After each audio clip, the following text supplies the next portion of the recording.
역사 실화. 수녀들은 저항하지 않았다. 그런데 왜 법이 먼저 등을 돌렸나? 가을, 발칸 반도의 변방도시 바르나 외곽. 전쟁은 끝났지만 도시는 아직 숨을 죽이고 있었다. 성벽 위의 깃발은 바뀌었고 시장의 언어도 바뀌었다.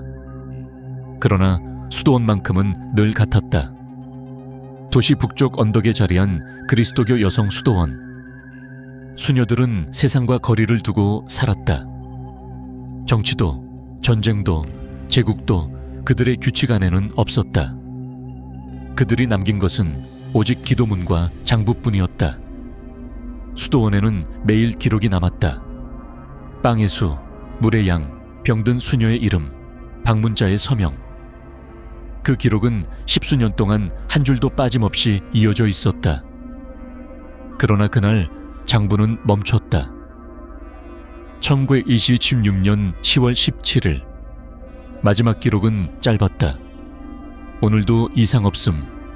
종은 새벽과 해질녘에 울렸다. 그 다음 페이지는 비어 있었다. 도시 행정관은 처음엔 이를 대수롭지 않게 여겼다. 전쟁 직후였다. 난민이 많았고 전염병 소문도 돌았다. 수도원이 잠시 문을 닫았을 수도 있었다. 하지만 이상한 점이 하나 있었다. 수도원 봉인 기록이었다.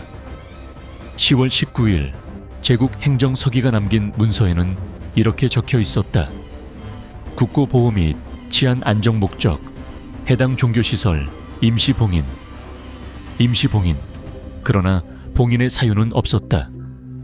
전염병도, 반란도, 무기 은닉도 언급되지 않았다. 그리고 가장 이상한 점. 봉인 날짜는 수녀들의 마지막 기록 이후였다. 며칠 후 수도원 근처에서 물을 길어 오던 주민이 신고했다. 문이 닫혀 있습니다. 종이 울리지 않습니다. 파견된 병사들은 문을 두드렸지만 응답이 없었다. 문은 안쪽에서 잠겨 있었고 창문은 모두 닫혀 있었다. 강제로 문을 열었을 때 그들은 사람이 사라진 생활 공간을 보았다. 식탁 위에는 굳어버린 빵이 놓여 있었고 촛불은 절반쯤 타다 멈춰 있었다. 침상은 정리되어 있었고 옷은 그대로였다. 도망의 흔적은 없었다. 싸움의 흔적도 없었다. 그러나 사람은 한 명도 없었다.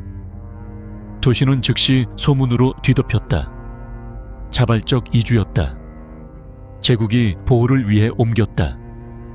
전염병이 돌았다. 하지만 그 어떤 말도 기록으로 증명되지 않았다.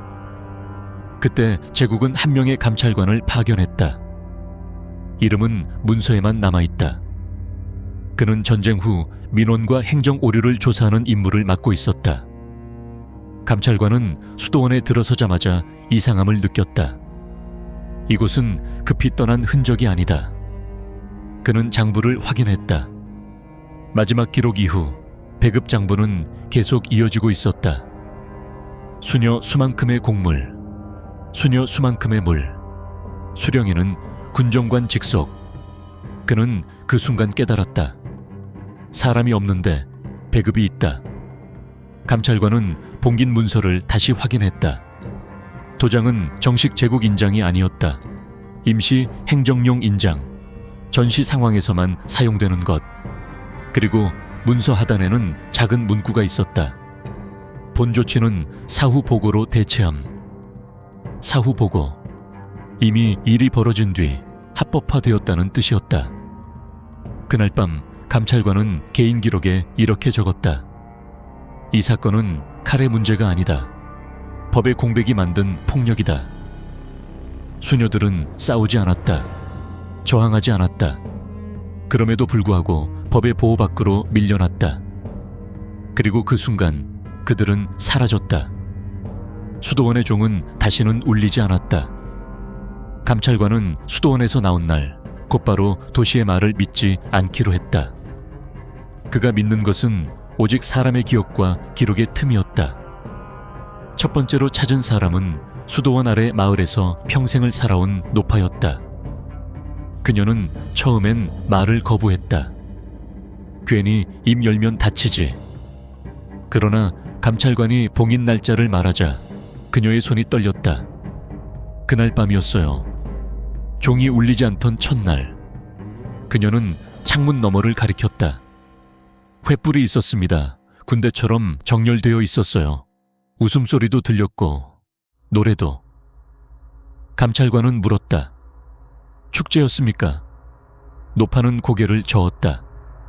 아니요, 축제의 노래는 아니었어요. 그건 명령에 맞춰 움직이는 소리였어요. 두 번째 증언자는 병사였다. 전쟁이 끝난 뒤 전역을 앞둔 하급 병사. 그는 술에 취해 있었지만 기억은 또렷했다. 명령은 간단했습니다. 이송. 그게 전부였어요.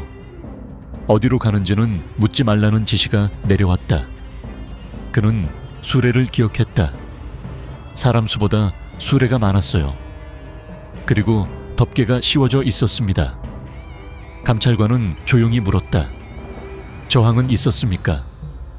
병사는 한참을 침묵하다 대답했다. 없었습니다.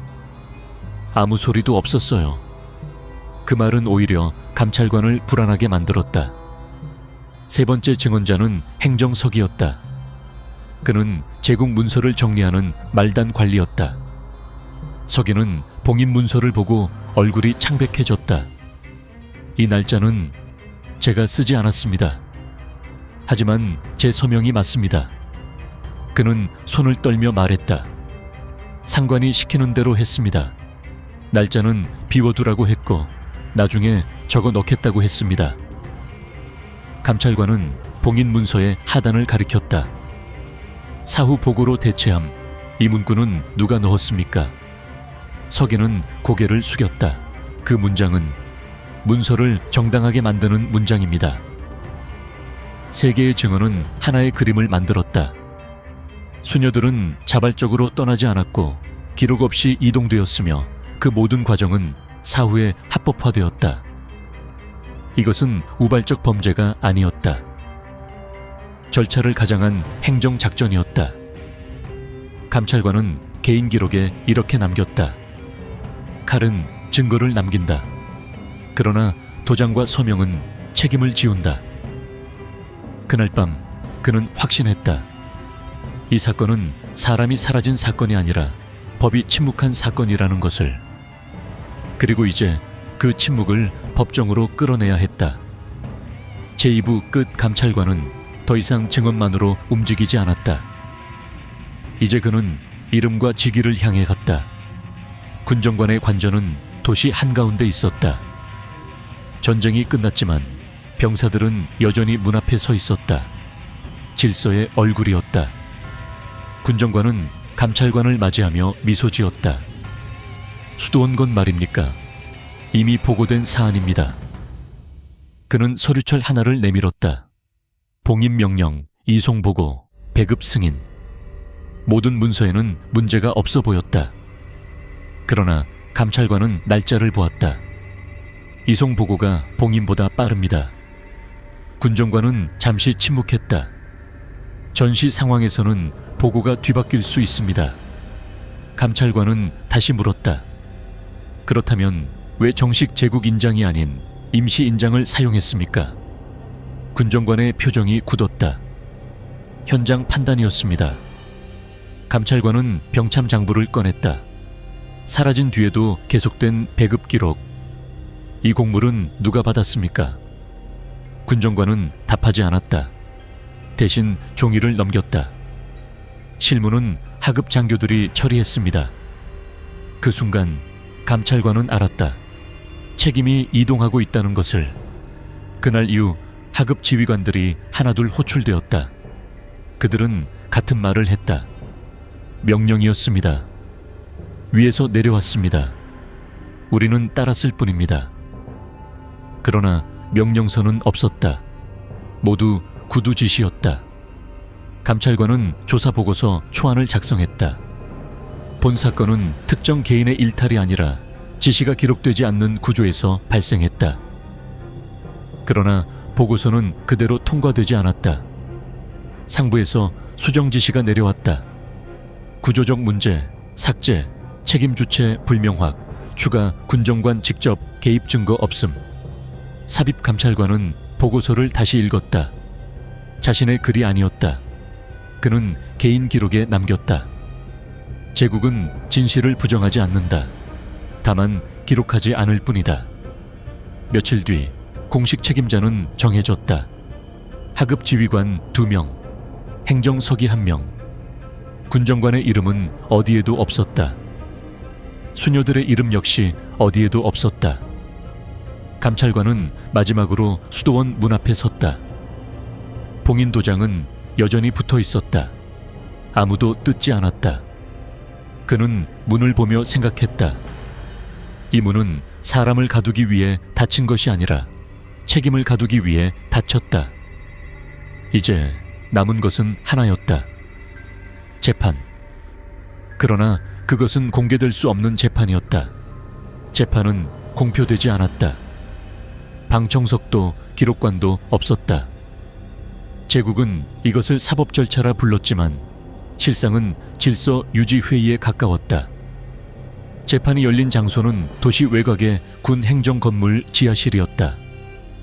창문은 없었고 촛불만이 판결을 비추고 있었다. 감찰관은 증거 묶음을 들고 섰다.